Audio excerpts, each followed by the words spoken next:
Hey guys, did you know that I have a Patreon where you can support me and plus get awesome rewards? Or if you're thinking to yourself, but Julian, I want even more bang for my buck while still supporting you, you can pop over to my Redbubble and check out my awesome store with new designs appearing regularly. But for now, enjoy the video you're about to watch.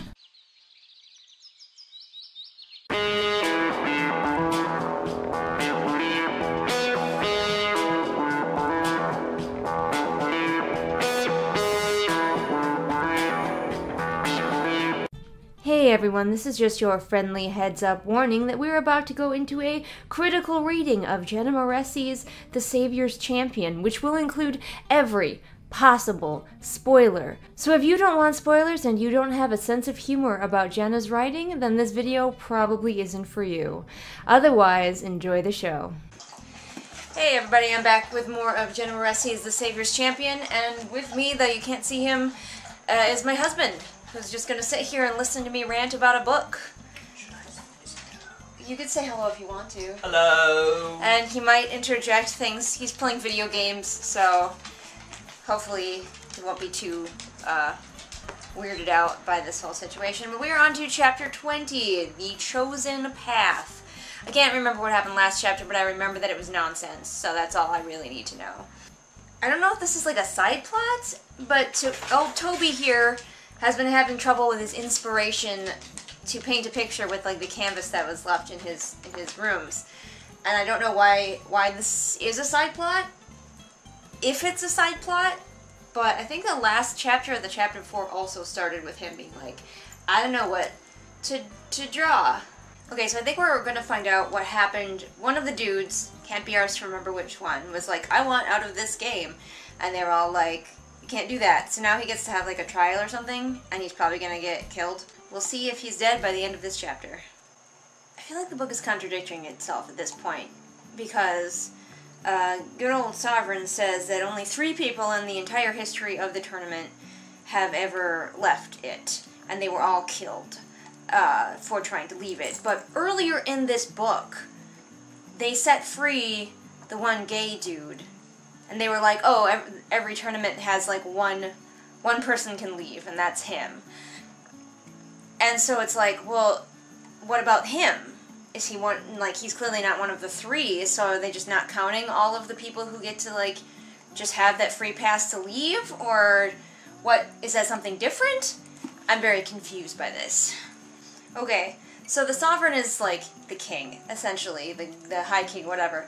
And so far he's been talking fairly regally. He's had a voice befitting of a king. And then he just says, why did somebody report to me that after he called your name you came running back to the palace like a little bitch? That's not something a king would say, and he's not like saying it in quotes. He's just like, why you being a bitch? Voice is important. Okay, it happened so fast that I fucking missed it, and I had to go back and reread this paragraph. Obviously, Garrick, that's the guy who wanted to leave the tournament, was killed. We all expected that. Pretty obvious. But, like, some guard just stabbed him.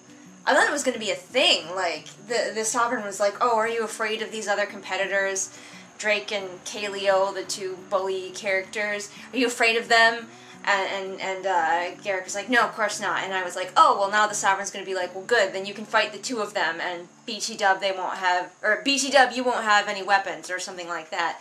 And instead he's just like, okay, you big old coward face, and has one of his guards stab him, and that's just it. Okay, I guess. And now we've had an abrupt tonal switch where we go from guy just got killed in a really offhanded way to Tobias and Layla, like, viciously making out. And yeah, I did not need to read the sentence, each kiss was voracious as he was starving for her, desperate for a taste. Did not need to read that right after some guy got killed, but okay, I guess. Are we trying to do the juxtaposition of violence and sex? Because in that case, the violence should have been a lot more in the previous chapter, versus just like, oh, BT-dub, he was stabbed, now he's dead. Carry on to your makeout scene. I mean, stabbing someone is very intimate encounter. But it wasn't even a named character. He just got stabbed by a random guard. Maybe you're just supposed to know that stabbing someone is very intimate, and as itself can be a euphemism for, you know. Sure. We'll give Jenna Moreci that much credit. That's a lot of credit to give her, and I feel like that's not. She's not worthy of it in this particular instance. We're going straight into the sex scene. Damn. Like, Ooh, yeah. we just had like the jump between the previous scene and this scene feels the most abrupt of any of her like time jumps, because there's no preamble. It's just straight to them hardcore making out, and then Layla's like, let's have sex. Oh, okay. Alright, so we haven't gone to a sex scene, we've gone to a sex dream. Tobias is having a naughty dream about Layla. Still just as jarring, but not quite as bad as them actually jumping to their sex scene. Still pretty fucking jarring, though. I don't know why, like, Tobias is sharing a room with this Orion guy now, and Orion is, like, his buddy now. I guess Flynn, since he's in another room, he's not our buddy anymore, and now Tobias is hanging out with Orion, and Orion is just kind of being his therapist, and I don't understand why, you know, or really where their friendship came from. It's just like, this character needs to be here for Tobias to get this now. You know what would be cool? You know what I would read the fuck out of? Is if one of the bully characters ended up sharing a room with Tobias, and, you know, they got to know each other as people, and, like, bonded or something. I would read the fuck out of that, where these two people who hate each other are forced to get along because they're not allowed to kill each other in the bedroom. And maybe they do other things in the bedroom, but not kill each other. Instead, we get one of his allies, one of his sort of faceless posse of allies, gets in the room to be in the room with Tobias. So Tobias is just having a therapy session now with Orion, and Tobias is all like, which should I choose? Should I choose the girl that I love, or should I try to win the tournament? Oh, my pain is worse than most. And Orion tells him the heartwarming story of how he fell in love with his wife, who then later died, and it's all very sad, and possibly could make Orion a slightly more interesting character, but in reality we kind of knew that he was just kind of like a guy who had this troubled past, because they kept bringing up he's saying his wife's name in his sleep or whatever, and it's like, okay, there's not much book left for us to have a new and interesting character. And in reality, this scene is mostly Orion saying this so that Tobias can choose his path towards love, and not really to develop Orion necessarily as a character that we're going to enjoy following. And in fact, I have a high suspicion that he will be dead soon, but I guess we'll find out. We'll find out, I guess. Oh, the culmination of this side plot may have been finished. Tobias has an inspiration to paint. Thank goodness we had this side plot. So unless this is another dream, we've gotten the sex scene in this chapter, just in a different place. Yay, I guess. I'm so bored. Maybe it's not quite a sex scene. They were going to have sex, and then she was like, maybe not. Because we gotta keep the audience hungry. Wouldn't want our characters to have sex before the book is over. And of course, Tobias is the best dude ever. So he completely, like he was on top of her. They were hot and heavy, but they were ready to go, and then she was like, never mind. And Tobias is just like, of course, baby. Whatever, that's cool. Which is a good way to be. But it's because Tobias is the best dude ever. And this book needs you to know that. And we made it to the end of this chapter, and it was really kind of boring. I guess stuff happened that was kind of important to the story. Another guy died. Tobias got a therapy session with his roommate, and then he got to hardcore make out with a girl. So, that was this chapter. The next chapter is called The Intellect, which is one of the Laurels, I forget whose. But I bet you he dies. I mean, we haven't got much book left, and we've got still a decent number of people to kill, so let's move it along. Less sex, more murder. That's what I signed up for. Anyway, I'll see you guys next time when we read the next chapter, and maybe get closer to finishing this book. It feels like it goes on forever. Bye! We are here once again in the peak of allergy season, which is why my eyes are all red and puffy and my nose is all runny, with Jane and Kinshu, and Nigel's also right here. You just can't see him. He's right here. And we're going to read some more of The Savior's Champion. Yay! You guys, this book, it doesn't end. It just goes on. Like, I was on board with this book. I was kind of surprised how on board I was with this book at the beginning. Like, it had silliness, but I was still like, you know, tolerable silliness, but it is, as you know from watching recently, kind of just gone off the rails and not gotten back on. It may have started with the pig challenge, but it may have really fallen off the rails after that. But we are on to chapter 21. 21, the intellect, in which whichever one of these characters is called the intellect probably dies. That's my thought right now. I'm not perfect on my predictions for these chapters, because I thought that, what's his name? I don't remember any of their names. Tobias's new annoying friend. I thought that he was going to die much earlier, and he's still hanging on. So my predictions of who's going to die are not perfect. I think everybody just needs to die in a hail of fire, and Tobias wins. The end. Here's something that's kind of unclear, and just something that, again, I like to point out things that you have to maybe watch. Can't you? Not right now. Can't you? Not right now. I like to point out things that you maybe have to watch out for in your own writing. Making it clear if there are multiple characters with the same pronoun in the same space, making it clear which is which. So, Tobias is waking up, and it says, another beam of light sent him wincing. Orion sat on his bed, examining his arrowheads. Now, to me, that can easily be read, and how I read it the first time, is that Orion is sitting on Tobias's bed. But the his in this sentence actually means that he's sitting on his own bed. Perhaps separating that from the paragraph that involves another beam of light sent him wincing might have made it clearer that we have switched to looking at Orion sitting on his own bed. That's just a thing that I just wanted to notice for all of us authors out there to look out for. Tobias also got out of his art block and he painted a painting, which the author is going to great pains not to reveal what he actually painted until later, probably. Or it's going to be some kind of big reveal. Nobody cares, but gotta have them side plots. Oh my gosh, the italics. Just, I don't know if you can see, but just appreciate the number of italics on this page. Can you see? Just find them, seek them out with your eyes. That's too many italics. Oh good, we get to watch Tobias masturbate. Thank goodness. It is as awkwardly described as you would imagine. Now I will grant you it is very briefly described, but Jenna's descriptions of a painter painting definitely feel like someone who has never painted describing what that's like. I do think that Jenna does a little bit of 2D art, I think. But I think that she probably doesn't either A, doesn't paint, or B, just kind of sucks at describing it. So now Tobias is having a conversation with Raphael. I can't help but feel like the author is scrambling to give these characters some character way too late in the story. To get Tobias talking to and getting to know these people way too late in the story. Look how much story, look how much is left. It's too late now to get to know these characters.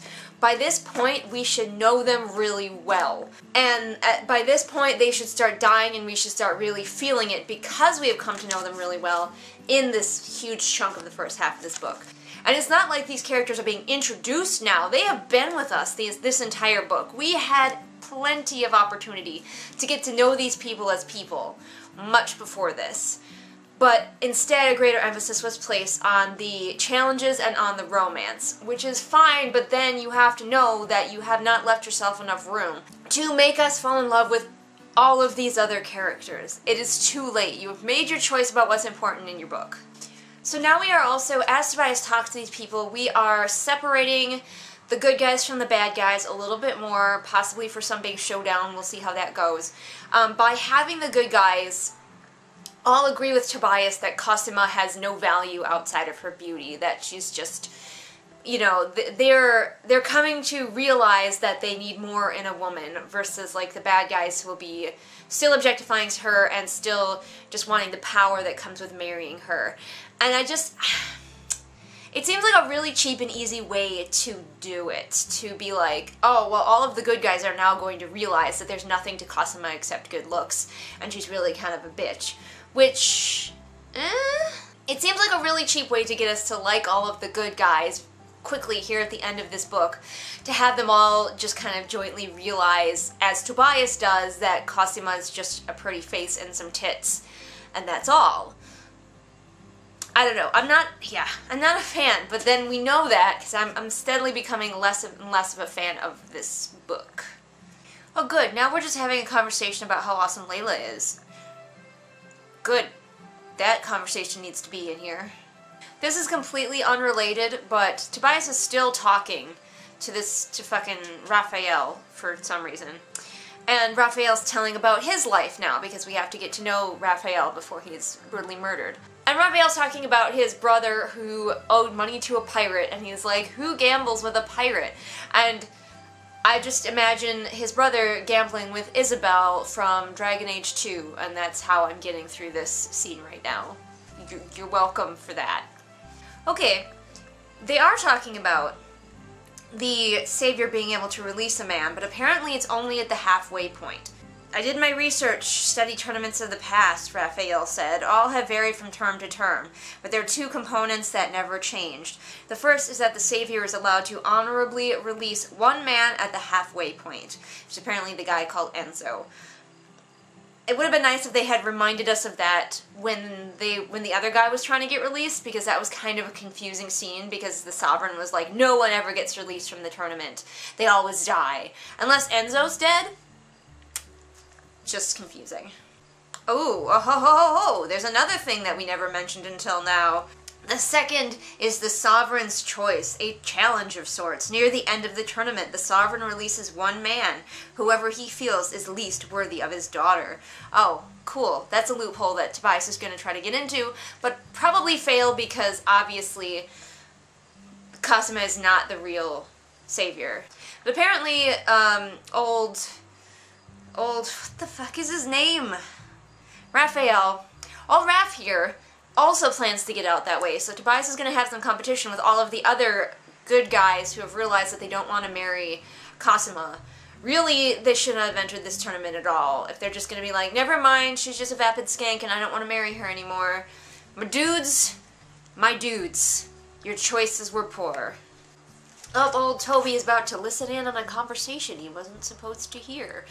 I mean, who hasn't written that? I'll be honest, I've written this, the overhearing of a conversation is a time-honored device to get some information to the character. So Tobias overhears a conversation that is undoubtedly more foreshadowing for the fact that Layla is in fact the Savior, but Tobias is still too dumb to figure it out. He's a bit of a slow boy, that's okay. And then he intervenes and the girl leaves. And that's the end of the chapter. It's a short chapter, which is good because my camera's running out of space. But I will return soon to do the next one, which, wait a minute, I close the book, is called The Proctor. Nobody died in this chapter, and I'm really disappointed by that. Just putting that out there. They need to stop giving chapters the names of people, because I get my hopes up that they're going to die. Anyway, I'll probably see you again in a few seconds. Hey fam, we're back for more of Jenna Moressi's The Savior's Champion. We're getting there, slowly making our way towards the end. We're at chapter 22, The Proctor. Does anybody else notice, was this all the way through the book or is this recently? It feels like more recently, that the chapters are just the blank, the noun. So it'd be like the Proctor, the Rose, what was the previous one? The Intellect. The Chosen Path, so that one's at least 2 words. Was the whole book like this? Oh, maybe they all were. That one's the Sovereign, it's earlier on. The Arena. So maybe it's just the theme that these chapter headers have, is the blank, the gift. I don't know, I only just noticed it now, so apparently I'm just not very observant, but you don't have to do that with your chapters. It does feel kind of like a little uninteresting to me, but that's probably just my own preference. We are on to the next challenge, so maybe something exciting will happen in this chapter. That'll be nice. So, the next challenge is a arrow shooting competition. I don't know if Tobias has ever shot an arrow before, but I'm sure he'll be fine.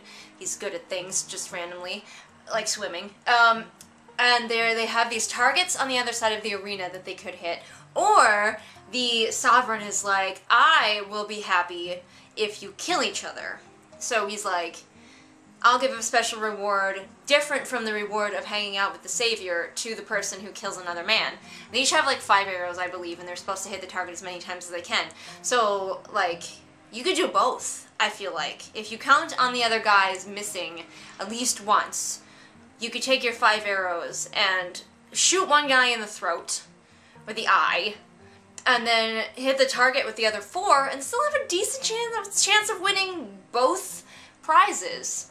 So, and then one of the guys is like, well, wasn't there a theme? Is there a theme to this one? There was always a theme before. Each of the challenges has a theme, a purpose somehow relevant to the savior, Flynn said. Our first challenge tested our ability to listen. The last challenge tested our commitment. I really want to know what the theme for the pig trial was. I feel like they haven't all had a strong theme. Occasionally they would have a clear theme, but most of the time they did not. So, I call bullshit on that one. This one doesn't have a theme. I thought maybe this one would be the theme of obedience, like choose who you're obedient to. Are you obedient to the savior, or are you obedient to the sovereign, her evil daddy? So, okay, Tobias does not know how to use a bow. It says it's on the page. He's not an expert with the bow. So, I do know how to fire a bow, and I have used a bow numerous times, and I can tell you that when you are new at it, you suck. Like anything else. So we'll see if Tobias is just naturally good with the bow, if this is one of that kind of stories, and if he makes any of the common newbie mistakes. I'll be on the lookout for it, Jenna. Did you do your research?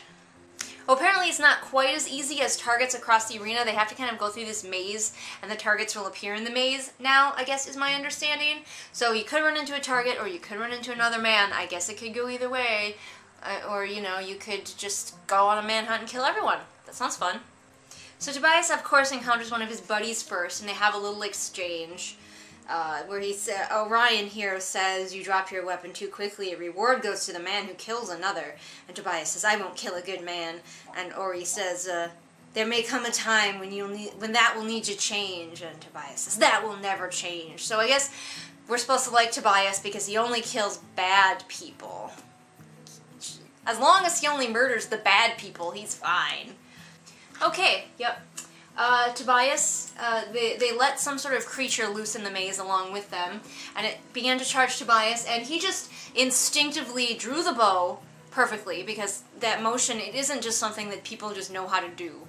And he just shot it in the chest, with barely even looking at it. Instead of, like, say, the arrow going completely wide, the arrow tipping out of the bow, the arrow coming off of the string, numerous other things that could have happened to a complete novice. But no, he just did one of those completely on instinct, I'm good kind of things that drive me so crazy in fiction.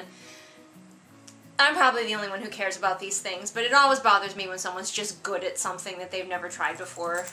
This is why I grew up feeling like shit, because I wasn't just good at things. Because in fiction stories, people just do things. Ah! So there are wolves in the maze, and these are like Disney wolves, so they're just the vicious kind, but whatever. I mean, this is nonsense, but at least it's kind of enjoyable to read. At least the characters are doing something. There's action, there's peril. It's completely nonsensical peril that if you think about it too hard, you probably just shouldn't think about it too hard. But at least it's entertaining. Also, Tobias didn't take his first arrow out of the first wolf that he shot, so he's down to 4 arrows, because he's stupid. Oh good, Tobias is just a fucking arrow savant. With one fluid motion, Tobias whipped an arrow from his quiver and launched it through the creature's throat. I'm fucking done with you, Tobias. Why are you so good at everything? See, Raphael, the comic relief character, has a common newbie thing happen to him, where when you go to fire, if your arm is like too curved in, you don't keep your arm straight, your elbow slightly bent, the string will snap it, and you'll get like bruises on the inside of your arm. And that's happened to Raphael, but not Tobias, because Tobias is just the best at everything. Seriously, at this point, Flynn and the bad guys are the only ones who want to win this competition, and honestly, Flynn should win it, because he's still arguably a good guy, even though the book is trying hard to make him super annoying and us not want him to win. But he's still arguably a good guy. He's into the person that at least he thinks is the savior. And he wants to try to win, which, like, nobody else is doing anymore. Honestly, I kind of want to read his book. For one thing, he's a more flawed character who has, like, nuances. Unlike old Toby here, who's just good. I mean, I guess that's good. Jenna has managed to write a character who's kind of interesting for being flawed. It's just that we're not supposed to like him. Conveniently, Tobias has found all of his friends in here, but maybe that's just because they're being herded together by, like, the magic of this, like, arena, so that they will all be in a nice kill sack when the bad guys get there. We'll see. Nobody's collecting their arrows from the wolves, and that's dumb. Like, I understand Tobias not doing it because he's not a hunter, but the guy that they have with them, Orion, is a hunter. Orion the hunter. Do you get it? Do you get the... Anyway, Orion is a hunter, and he would know to retrieve the arrows from the dead wolves, so why is he not doing that? Oh, finally a death! And of course, it's the wrong guy. Oh, they were setting up. This entire chapter was setting up for Flynn to sacrifice himself for Tobias, for Flynn to do the noble thing. And instead it's Orion, who we've already established is very noble. And also, if he dies, he can't win now, because he is dying for Tobias. And I just... Why was he the one who did it? Like, okay, maybe it would have been a little cliched for Flynn to do it. Instead, it's just Orion, who we knew was going to die because he's, you know, good. And... I'm so frustrated right now. I feel nothing about this death. It's just a standard... And I like death scenes, and this is just such a standard... noble friend, who we already knew was noble, sacrifices himself for his buddy. And then the buddy's just like, it's gonna be okay, man! It's gonna be okay! And then he dies. Oh, with his wife's name on his lips. I'm glad someone's dead, though. Somebody has to fucking die. More people have to die. Please kill these people. Now Tobias is gonna go into a murderous rage and try to kill Kaleo, which I doubt he's gonna do, because it still seems a little bit early for him to get his revenge. But we'll see, I guess. Jenna loves a good revenge story. She loves to set up a mindlessly evil bully character and then have the main character be able to exact their revenge on them. That was half of what Eve the Awakening was somebody being an irredeemable bully and then Eve beating the shit out of them. Something that I don't understand. Tobias is very, very upset about the death of Orion because they had become besties in like the last 2 chapters. But the character of Flynn has been... He's sort of been a thorn in Tobias' side. He sort of annoys Tobias, but wouldn't it have made more sense for them to, you know, maybe start out being annoyed by each other, but slowly build a friendship and realize that, like, okay, maybe they want different things. Flynn wants to win, Tobias doesn't want to win, but they can still, like, be friends through these differences, and it would have been so much more real and so much more dynamic. Instead of a friendship that literally appeared about 2 chapters ago. It was a real waste to have this go down the way it did, because everyone's like, oh no, Tobias is so upset because Orion and he were so close, and it's like, were they? Were they? I never got the idea that they were any closer than anyone else in Tobias' little band of good guys until these last couple of chapters where they conveniently bonded and shared stuff about his wife and stuff like that. Oh my gosh, fucking gag me. Layla says, you carry so much pain, enough to crush any other man, but not you. You're always so strong. Oh my gosh. Maybe this is building up to give old Flynn something even cooler down the line. I can hope, but Flynn has kind of been forgotten about, faded into the background, we're kind of supposed to feel annoyed by him recently. So I don't really know what Jenna is doing with that character, but maybe there's going to be something even cooler for him down the way, or maybe he also gets to sacrifice himself, although it's a bit too late because now we've already had one noble sacrifice for Tobias, so we don't need more. And we have done it. We've reached chapter 23, The Gallery. Wonder if we get to find out what is on Tobias's painting. Oh, there are still a lot of pages left. Still a lot of pages left. This is a long book, and it does not need to be this long. But we're going to make it. We are going to make it. So I hope you all will continue to stick around with me, and I'll probably see you again shortly for more of this nonsense. Okay, we are here for the next chapter, chapter 23, The Gallery. Kinshu is also here, and so is Adam. He's over here playing... What the hell was that? I'm going to introduce you again. You can kind of see his shadow. Hello. There he is. and he's just playing. He's just playing video games again. So we're just gonna let him listen in, cause we're gonna go see a movie later. So I'm gonna try to get a chapter of this bad boy out real quick. All right, right away we've got a sort of confusingly worded first paragraph. It's trying to describe that Tobias is depressed by the fact that his bro died in the previous chapter. I'll just read it to you. A haze covered the atrium. It had followed Tobias from the bedchamber. Now he's alone, to the bathhouse, cloaking each room in gray. It hadn't dawned on him that the haze was his own, a mark of a still fresh wound. I understand what she's trying to do, but it's an awkwardly phrased little paragraph, and I feel like she could have done a wee bit better. I am the champion of weirdly phrased sentences, so, you know, I know one of my own kind when I see it here. So Tobias is seated at dinner between Layla and Cosima, and once again he is just shitting all over Cosima in his head because he's a great guy like that. But I'm curious why he gets to sit in between them. I don't remember him doing anything particularly cool in the previous chapter that would afford him the privilege of sitting between the two ladies, so I'm not sure what's up with that, other than Tobias can be like, oh man, Layla's so much better than Cosima. Cosima's just shit. Toby's hanging out with Layla again, not really much to report, just more romantic fluffery.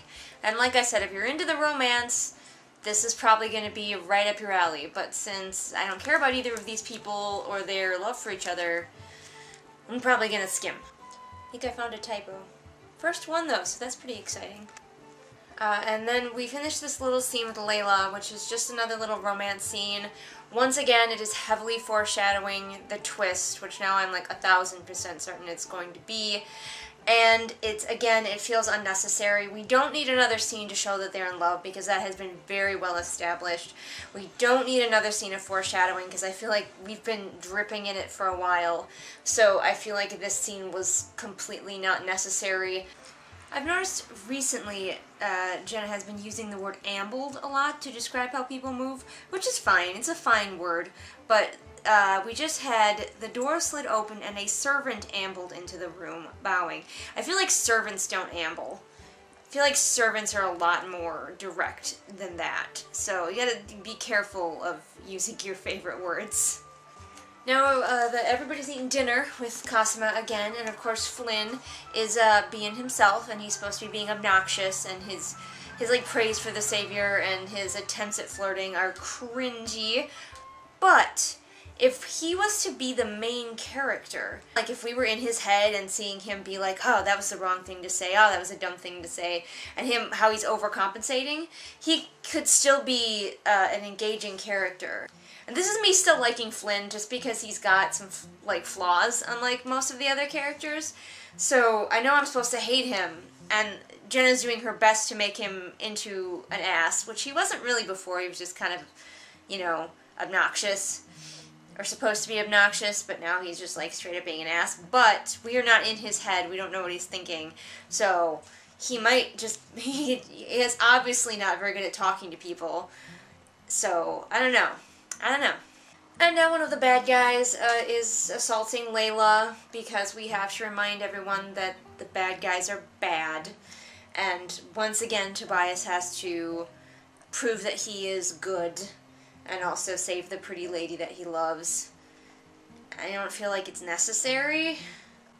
Okay, so it looks like all they're going to do is chop off his ear. This was a super abrupt scene and it felt very contrived. It was like all of a sudden one of the bad guys just, for some reason, followed Layla out and decided to, like, pin her against a wall. And why? What caused this? Why didn't he stay and eat dinner? It feels like like I said, it feels very contrived. It was sort of like, I know Jenna does a lot of plotting, and she was like, and here we need to have a danger moment. And it doesn't matter if that danger moment just comes out of nowhere and is super abrupt. It just needs a danger moment here. And now, because of that super contrived action scene, we have a scene where Tobias gets to take care of Layla, because she's always taking care of him, so we have to have proof that he will also take care of her. And we don't need it. Okay, we made it through that chapter. Yay. This chapter felt the most like I said, I keep using that word, contrived. It felt the most like I could see the seams, I could see the stitches, as it were, of what Jenna was doing as a writer. I could see her going, okay, we had a scene where Tobias breaks down and Layla takes care of him, and now we have to have the opposite because Layla can't be too tough of a character, you know, so we have to have her break down, which is fine, except the way that she did it felt super like, and now this is the scene where Layla breaks down. And it didn't flow naturally. I almost wonder if it wasn't in the original draft and maybe it was a suggestion from a beta, because it feels like it was almost dropped in. So, I don't know. That's just pure theory on my part, but I do know that Jenna very, very heavily plots, so it might just be that that was part of the plot and she just didn't have a good way in mind to implement it, so she just plopped it in there. And I feel like the last several chapters could have been cut out of this book.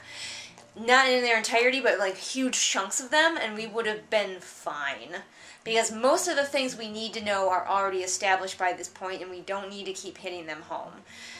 That's just me. I don't know. Alright, I'm going to stop because we have to go to a movie pretty soon. I'll see you guys later.